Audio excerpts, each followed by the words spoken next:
Почитувани гледачи, добре дојдовте во урбаните вести.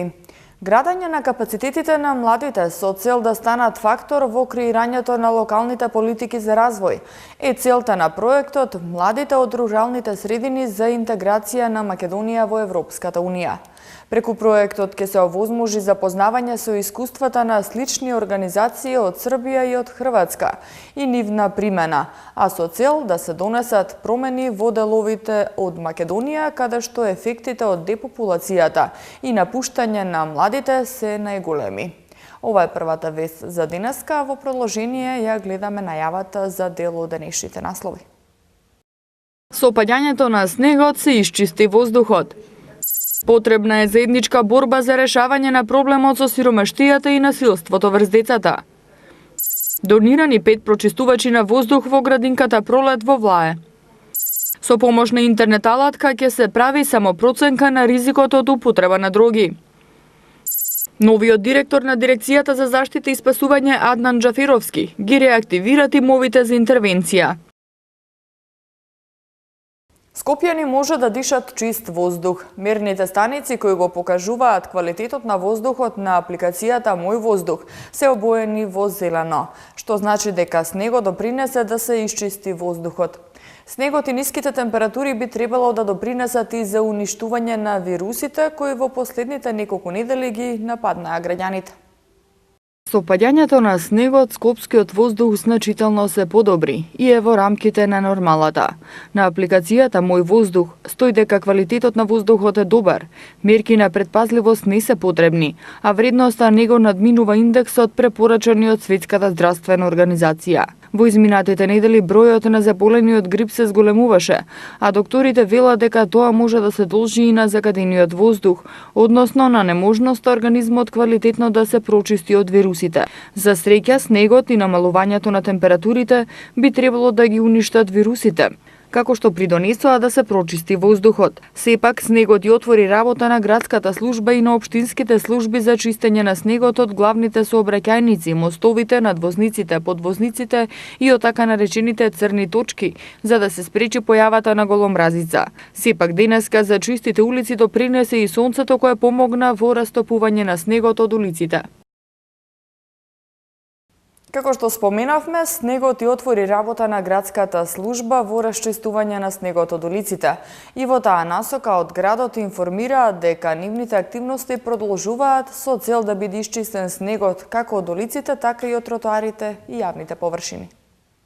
Продолжуваат активностите на зимската служба на град Скопје за чистење на снегот од градските сообраќајници, пешачките патеки и јавните површини.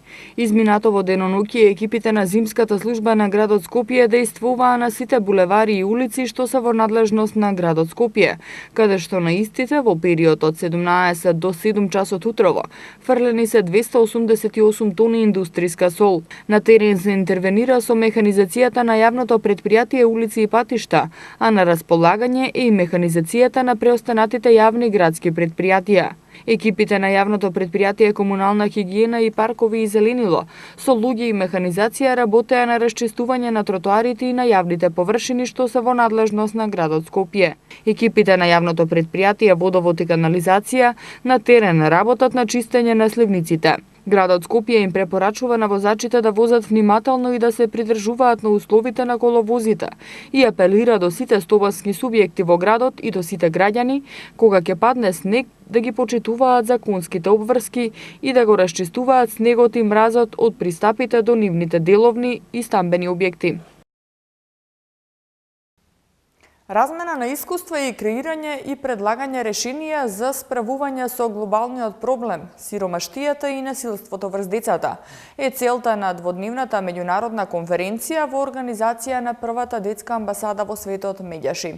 Според учесниците, за решавање на овој глобален проблем, потребна е мобилизација на сите организации и државни институции. Детската сиромаштија и насилството врз децата е глобален проблем присутен во сите земји. Затоа е потребно фокусирање на овие проблеми и заедничка борба за нивно надменување.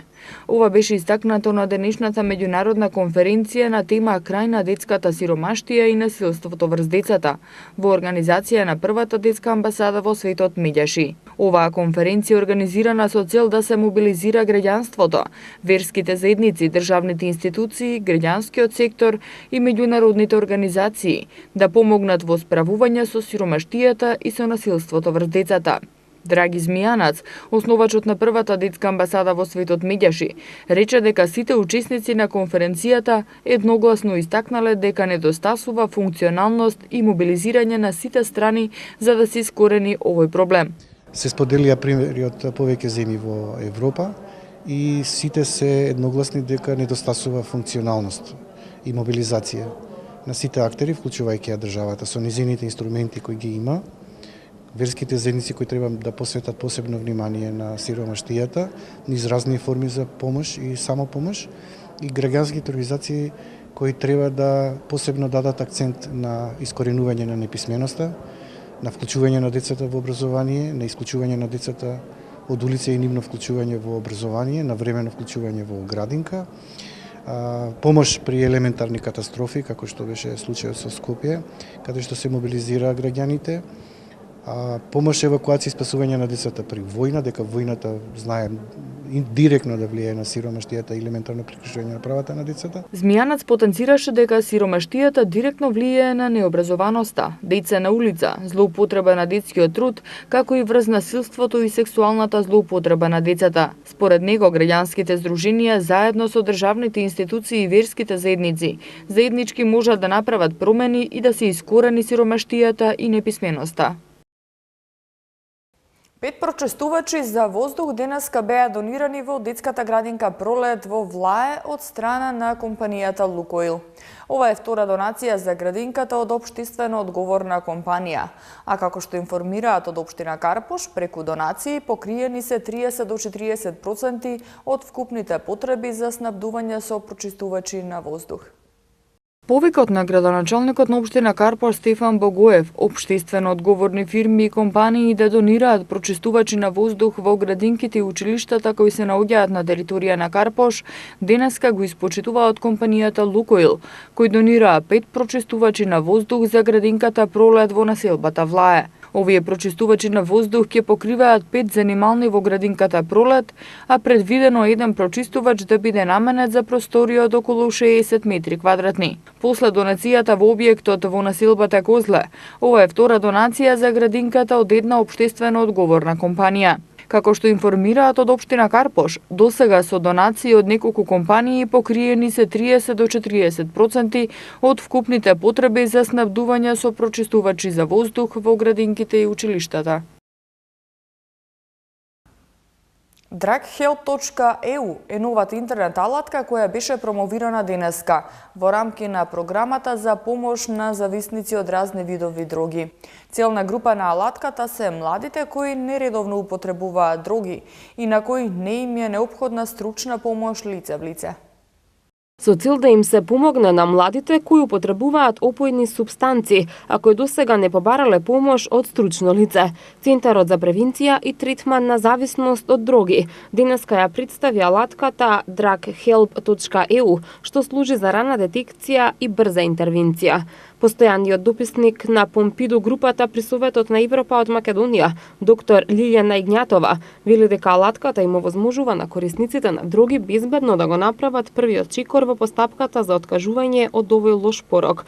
Именно дополнителна мотивација ќе им биде и тоа што ќе бидат потполно ослободени од секаква стигма, бидејќи нивните лични податоци се заштитени. Направивме пресек на оние лица кои ја посетиле алатката и добивме резултати кои ја оправдуваат нашата работа и цел, односно видовме дека оваа страница ја посетуваат 43% од женски пол, за разлика од она што го имаме во програмата, само 15% жени во програмата за третман на опијатни зависници. Значи, ова група е сосема различна од групата која имаме опфатено во третман. Нивната возраст е многу помала на овие што се тестираат на онлайн алатката, за разлика од ние кои ги имаме во третманските програми.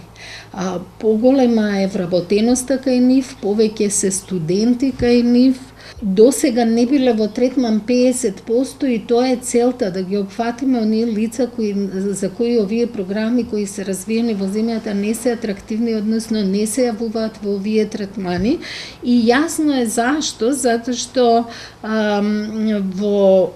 при онлайн интервенција приватноста е заштитена и нема ни стигма, ни дискриминација, нема регистрација, е анонимно и доверливо. Досегашните резултати од користењето на оваа алатка покажале дека најголем број од зависниците користат канабис и спаѓаат во групата на лесни корисници. Стручните лица предноста на алатката ја гледаат во резултатите од тестирањето и сугестии за понатамошна помош на зависниците, која доколку има потреба ќе опфати и лице во лице третман. Резултатите покажуваат дека се без ризик 16%, а штетна употреба што не значи зависност се 70%, само мал процент од 14% има лица кај кои најверојатно станува збор за зависност. Значи ова е резултатот кој секој лице кој ќе ја посети алатката на крај го добива како вкупен скор, а према скорот, односно резултатот кој што го добива автоматски интернетот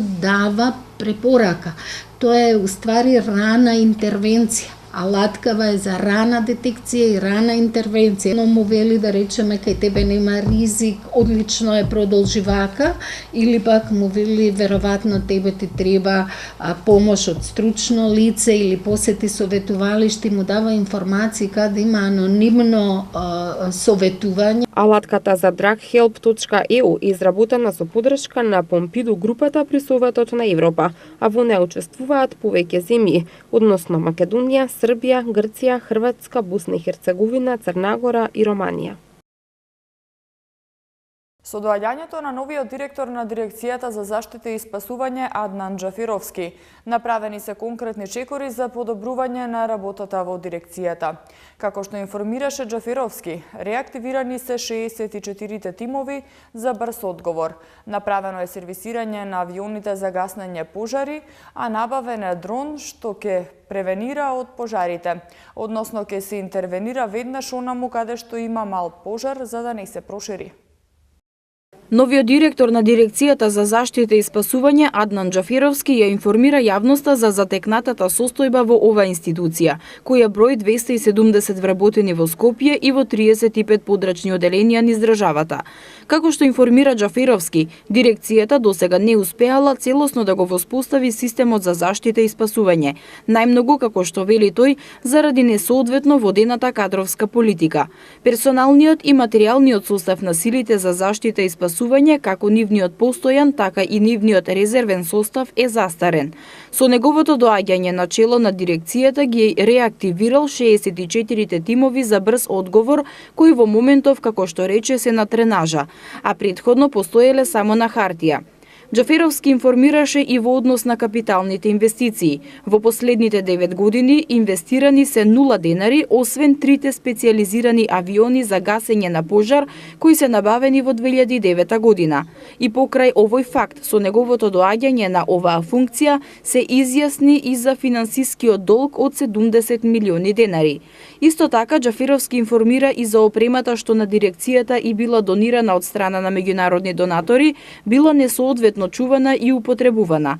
На меѓународен план одбележани биле многу малку активности. Минимално е учеството во меѓународни проекти, а речиси воопшто не се искористени европските фондови, наменети за јакнење на капацитетите на цивилната заштита. Откако Џафировски е начело на ова институција, за прв пат навреме и законски извршил сервисирање на авионите што се подготвени за гасење на пожари за следната година. Набавиле и дрон што ќе превенира од пожарите, односно ќе се интервенира веднаш онаму каде што има мал пожар, за да не се прошири. Оваа инвестиција според Џафировски е многу исплатлива, наместо да се прават превентивни летови со авионите што трошат по 2-3 евра од лет. Во натамошниот период, новиот директор на Дирекцијата за заштита и спасување додаде дека ќе работи на подобрување на функционалностите на оваа институција. Младинскиот културен центар организира мини фестивал во пресред на 90-тото издание на Оскарите. На 2 и 3 март ќе бидат прикажани филмови кои се номинирани од Американската филмска академија. Билетите за проекциите чинат 150 денари, а може да се купат на билетарницата на Младинскиот културен центар. По повод 90-тото издание на Оскарите, кое ќе се одржи на 4 март, Младинскиот културен центар организира двудневни подготовки со филмови кои се номинирани за награда од Американската филмска академија. Настанот в петок и сабота на 2 и 3 март е именуван Ноќ пред Миланка, Оскаровците во МКЦ. На 2 март петок од 19 часот ќе се прикажува рускиот филм Без љубов, номиниран за најдобар филм од неанглискојазично подрачје. Истиот ден од 21:30 часот следува филмот Три билборди надвор од Ебинг, Мисури, на Мартин Мекдона, номиниран за најдобар филм. Следниот ден, односно в сабота од 19 часот, ќе биде проектиран филмот Квадратот, номиниран за најдобар филм од неанглискојазично подрачје, а веќе награден на фестивалот во Венеција. Последен филм прикажан на мини фестивалот од 21 часот и 30 минути ќе биде Величенствениот шоумен, кој е номиниран за најдобра песна. Билетите се по цена од 150 денари, а може да се набават само на билетарницата на Младинскиот културен центар. Вечерва со концерт на германската група Kraftwerk во VIP арената Борис Трајковски започнува 20-тото издание на фестивалот Таксират. Kraftwerk по 13 години повторно доаѓа во Скопје, но овој пат со спектакуларно 3D визуелно шоу.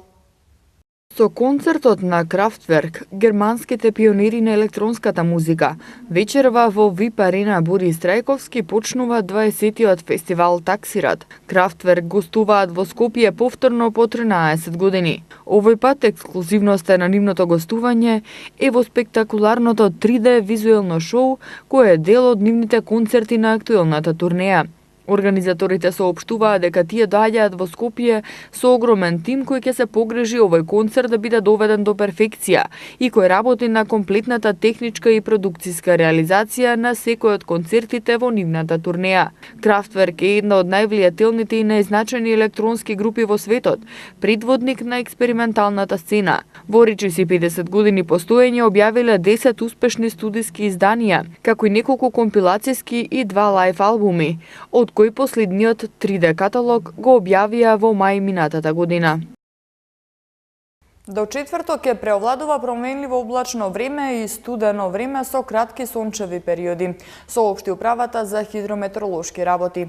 Утре ќе дува умерен на повисоките места и планините засилен северен ветер, а предпладне во западните и северните делови ќе има повремен слаб снег. Во четврток во утринските часови поради разветрувањето температурите ќе бидат многу ниски. На повеќе места ќе се спуштат под минус 10 степени. Во четврток кон крајот на денот во западните делови ќе има локални врнежи од снег, а во петок ќе поминуваат во дожд, но локално ќе има и услови за замрзнат дожд.